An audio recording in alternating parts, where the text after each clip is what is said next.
Hello बच्चों, तो आज हमारा काउंसलिंग सेशन रहेगा स्पेशली फॉर BLED। ठीक है, तो स्टार्ट करते हैं बिना देर करे। BLED की फुल फॉर्म है बैचलर ऑफ एलिमेंट्री एजुकेशन। इस पूरी वीडियो में हम आपको बताएंगे कितनी सीट्स हैं, इस पेपर को कैसे दे सकते हैं, कौन दे सकते हैं, क्या क्या सब्जेक्ट्स आएंगे और पास कैसे करना है इस वीडियो को। ठीक है, I am Jitendra Budhiraja, your career counsellor, motivation speaker and a teacher. मैं आपको गाइड करूंगा, मैं आपको पढ़ाऊंगा so that you can crack that particular paper. तो ये पहली बात तो यूनिवर्सिटी ऑफ दिल्ली कराती है। इसमें क्या आता है, बेसिक सब्जेक्ट नॉलेज तो चाहिए ही चाहिए, प्लस थोड़ा सा टीचिंग मैथोलॉजी भी पूछते हैं और कम्युनिकेशन स्किल भी पूछते हैं। वो सब्जेक्ट्स में आ जाएगा, जैसे कि हिंदी में, इंग्लिश में, मैथ्स में किस तरह से वो पढ़ाया जाता है। 4 साल का कोर्स होता है और एंट्रेंस बेस्ड होता है। ठीक है, university of Delhi month of June में ये एंट्रेंस लेती है। इस साल तो चलो कोविड की वजह से सब उल्टा पुल्टा हुआ, अदरवाइज ये जून के टाइम पे पेपर ले लेती है। अब इसके बारे में थोड़ा सा लिखा हुआ है इसके अंदर, 50% नंबर चाहिए, लेकिन ये ध्यान रखने वाली बात है ओवरऑल 50 नहीं, सब्जेक्ट वाइज भी चाहिए आपको।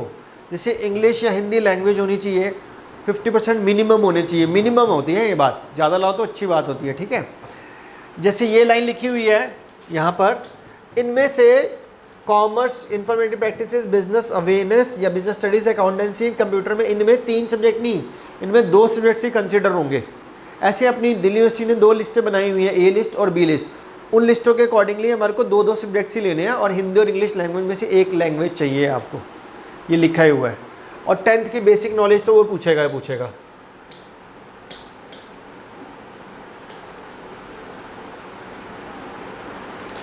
तो ये लिखा हुआ है इसके अंदर, the candidate must have studied English, Hindi, science, mathematics and social science in the 10th और इक्विवेलेंट। तो ये दिख नहीं रहा अभी फिलहाल, इसके अंदर क्या लिया जा रहा है, ये आ गया, सोशल साइंस भी है। 10th तक आपके ये सब्जेक्ट्स होने चाहिए, कंपलसरी है। ठीक है, यहाँ पे किसी को कोई डाउट? चलते हैं आगे। अब हमारा जो पिछले साल 2019 में जो गया मेरिट गई है, उसके बारे में थोड़ा सा। अनरिजर्व सीट 464 तक को रैंक मिला था, ओबीसी में 1334 तक, एससी में 1415 तक। इस तरह से सारे आपके सामने लिखे हुए हैं, यानी कि इस तरह से आपको सीट्स एलोकेशन होती हैं। टोटल सीट्स अप्रॉक्सीमेटली 450 और 400 के बीच में होती हैं, इस साल डिपेंड करेगा। क्वेश्चंस हर एक के 20-20 आएंगे, 100 नंबर का पेपर आएगा। अगर ट्रेंड यही रहा तो कुछ प्लस माइनस होता है तो वो पता चल जाएगा, तो कोई फ़र्क नहीं पड़ेगा। अगर किसी के क्वेश्चन बढ़ जाएंगे तो टाइम लिमिट बढ़ेगा। फिलहाल अभी तक का ट्रेंड यही है। ठीक है, 100 नंबर का पेपर होगा, 10th लेवल तक का ये पूछेगा BLED के अंदर, इससे ऊपर बिल्कुल भी नहीं पूछता हूँ। ठीक है, हर एक कॉलेज, इतने कॉलेजेस हैं, सबकी सीट्स मेंशन है यहाँ पर।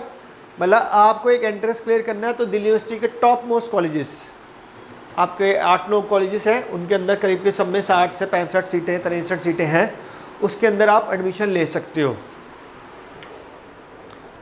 और BLED के अंदर एक चीज़ बहुत इंपॉर्टेंट होती है, इसको करने के बाद 4 साल का कोर्स है, इसको करने के बाद you become teacher, but junior teacher. ठीक है, उसके बाद अगर आप चाहें तो आगे डिग्री कोर्स आगे भी कोई कर सकते हैं।